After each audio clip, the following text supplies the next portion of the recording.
মন থেকে চাইলে যে সব কিছুই সম্ভব হয় সেটা কিন্তু এখন আমি ঠিক ভালো করেই বুঝতে পারছি।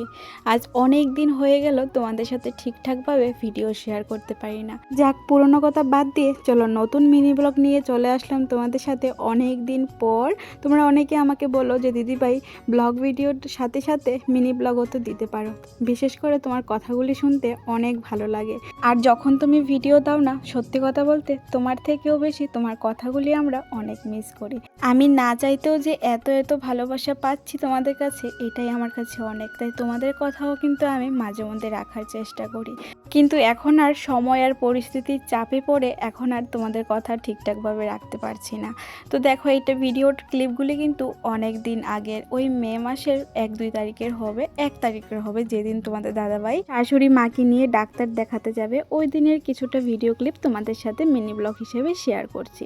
তো সকালবেলার মোটামুটি সমস্ত কাজ বাজ আমার হয়ে গেছিলো। তো দুপুরবেলা করে তোমাদের দাদা এনেছিল মাংস, যেহেতু ওরা রাতের ট্রেনে খাবে তাই ভাবলাম মাংস নিয়ে আসলে মাংসটা রান্না করলে ওরাও খেয়েও যেতে পারবে আর রাতের জন্য খাবার নিয়েও যেতে পারবে।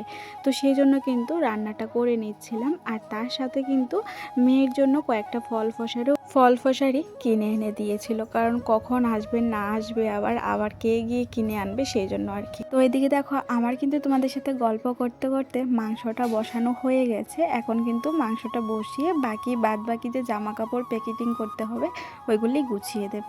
আর এদিকে দেখো, মাসি শাশুড়ি চলে এসেছে। যতদিন ওরা থাকবে না ততদিন কিন্তু ওই মাসি শাশুড়ি আমাদের সাথে থাকবে আর কি এই বাড়িতে। কারণ মেয়েটাকে নিয়ে এত বড় বাড়িতে তো আর একা থাকা যায় না, দিনের বেলা থাকলেও রাতের বেলা একটু কষ্ট হয়ে যায় আমার। তো এদিকে দেখো, সমস্ত কিছু গুছানো গাছানো হয়ে গেছে। তার মধ্যে দুপুর থেকে ভীষণ বৃষ্টি ছিল।